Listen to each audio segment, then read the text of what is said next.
গুৱাহাটীত ডাউনটাউনৰ ওচৰৰ মথুৰানগৰ, দ্বাৰকানগৰ, 6 মাইল, বৰবাৰী আদি অঞ্চলবাসীৰ বাবে ভাল খবৰ।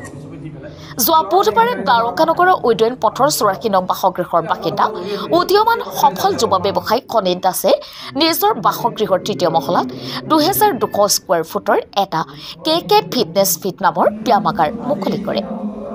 5 জন প্ৰশিক্ষক, প্ৰায় 40-50 জন শৰীৰ চৰ্চা প্ৰেমীয়ে একেলগে ব্যায়াম কৰিব পৰা উক্ত ব্যায়ামাগাৰটো উদ্বোধন কৰে শৰীৰ চৰ্চাবিদ মিষ্টাৰ ইউনিভাৰ্ছ মহাদেৱ ডেকাই।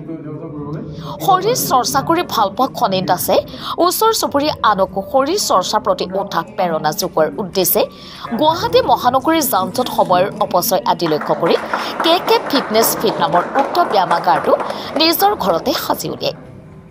উদ্বোধনী অনুষ্ঠানত শৰীৰ চৰ্চাবিদ মিষ্টাৰ ইউনিভাৰ্ছ মহাদেৱ ডেকাৰ লগতে অসম আৰক্ষীৰ বিশেষ শাখাৰ মুখ্য কাৰ্যালয়ৰ আৰক্ষী অধীক্ষক ধৰ্মেন্দ্ৰ দাস, সদৌ অসম শৰীৰ চৰ্চা সন্থাৰ সাধাৰণ সম্পাদক মনোৰঞ্জন শৰ্মা, বৰপেটাৰ ইনভিক্টাছ ক্লাবৰ খনিন দাসৰে একাংশ বন্ধু, আত্মীয় শুভাকাংক্ষীসহ প্ৰায় 2 শতাধিক ব্যক্তিয়ে মিলি এক মহা প্ৰীতিভোজৰো আয়োজন চলে।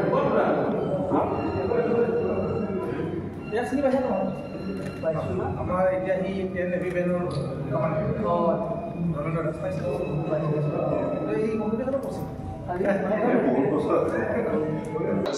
যথেষ্ট ভাল লাগিছে, কিয় আমাৰ এইবিলাক চব পুৰণা প্লেয়াৰে হয়। আপোনালোকে দেখা পাইছে জিমটো মানে বহুত ভাল পায় কাৰণে নিজৰ ঘৰতে খুলিছে, আৰু যদি কোনোবা ওচৰৰ মানুহে আহি কৰিব পাৰে সেনেকুৱা টাইপৰ বনিছে।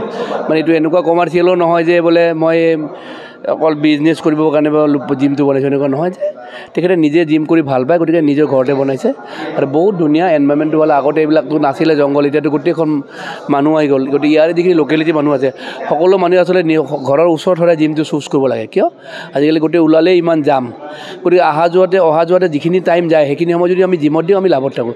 গতিকে এইটো ইয়াৰ ওচৰৰ লোকেলিটিখিনিক যথেষ্ট হেল্প কৰিব মই ভাবোঁ।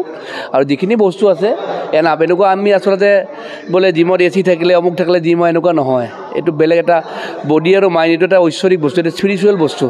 আমি ইয়াতেও ভালকৈ যদি কৰোঁ, আমি ইয়াতে ইণ্টাৰনেশ্যনেল লেভেলত বডি বনাব পাৰোঁ। খালি নিজে ভালকৈ মন দি কৰিব লাগিব, এংগেলবিলাক জানিব লাগিব, ভালকৈ ডায়েট ল'ব লাগিব, সেইটোৱে। আৰু মানে কি হয়, যিমানে জিম আজিলৈ হৈছে এইটো এটা ভাল চাইন আমাৰ অসমবাসী বা গোটেই পৃথিৱীৰ কাৰণে ভাল যে যিমান জিম হৈছে সিমান মানুহখিনি হেল্থৰ প্ৰতি সজাগ হৈছে।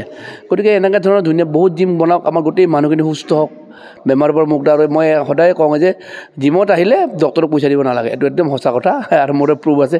জিমত চব বস্তু ভাল হয়। সাংবাদিক দীপেন বায়নৰ ৰিপৰ্ট DA 365 অসম।